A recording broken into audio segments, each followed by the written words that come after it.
creators, and welcome to my YouTube channel.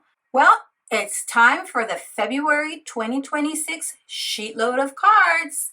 Now, in case you're not familiar, the Sheetload of Cards sketch is a sketch, cutting guide, and full supply list provided free to all of Call Me Crafty Al's subscribers. Now, I'll be sure to link to Call Me Crafty Al's channel in the description box below. Now, on the first of the month, Alicia of the Call Me Crafty Al channel shares the newest sketch, and on the second of the month, she shares a full process video showing how she used the sketch, including any tips or tricks she may have. Now, the creative team also shares our version of how we use the sketch on the second of the month. I will have a link to a playlist in the description box below so you can follow along with all the creative team members for the February 2026 Sheetload of Cards sketch. Now, if you're going to play along, be sure to use the hashtags on the sketch when sharing on social media so we can see what all our crafty friends have made. The Sheetload of Cards sketch shares what supplies you'll need, how many cards this sheetload will yield, and this month it yields 6. The dimensions in case you want to make just one card. This month has special instructions and alternative ideas to make the sketch your own, such as choosing a double-sided paper for more variety, or instead of vellum, using some coordinating cardstock, because this sketch does use some vellum. The second page of the sketch is your cutting guide, which will tell you how to cut all your cardstock and pattern paper. So this month, I decided to pull in this paper I had in my stash from Crafty Critta. It is it looks like alcohol marker paper. Look how pretty that is. Let me pull out some full sheets. Now, this is not 6x6 paper. It's 6x8, I believe.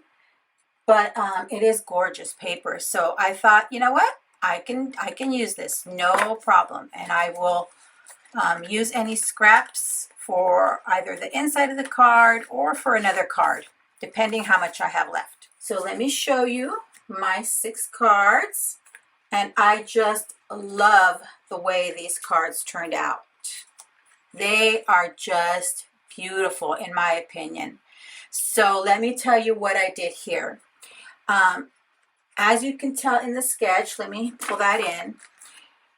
Alicia has some, what I would assume is twine here behind your circle focal point. And then you have torn edged cardstock and torn edged vellum. So I did bring in my colored vellum, and I used that to coordinate with the paper.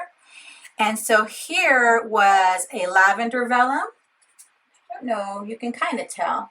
And then here's some lavender paper, and I did tear the edges. And then for this, instead of twine, let me show you what I used. I brought in this Spellbinders die.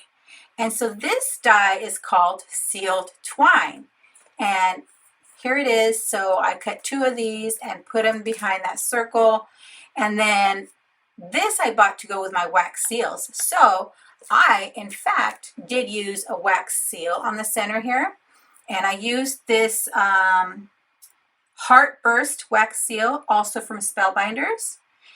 And then I added some gold on there with a gold bullion from Spellbinders as well. I happen to have both the gold and the silver. So here's the gold and the silver. And I used both on my cards.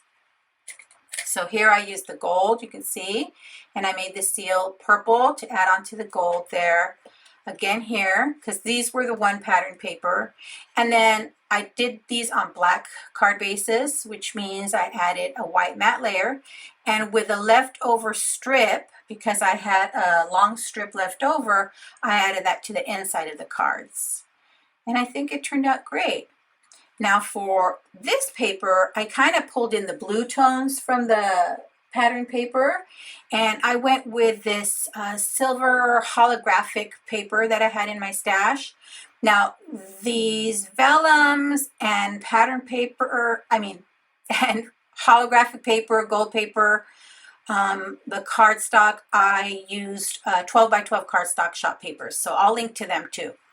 But here I added the silver bullion to the heart to kind of go with a holographic background. And on this one, I used the blue, light blue vellum.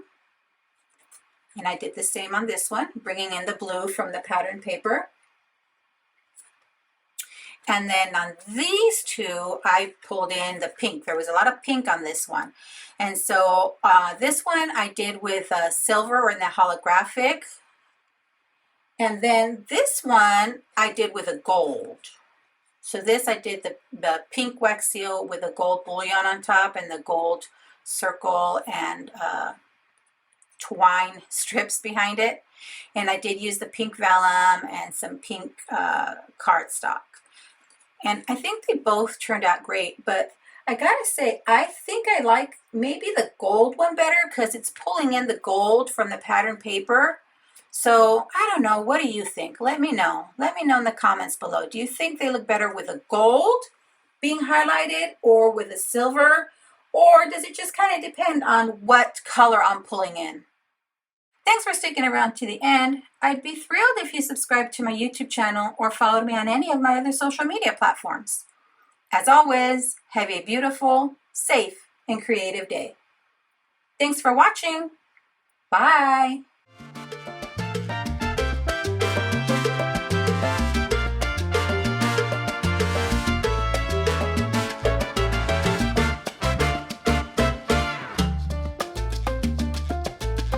Bueno, mira, morena, morena linda, cuando se mueve todos saben lo que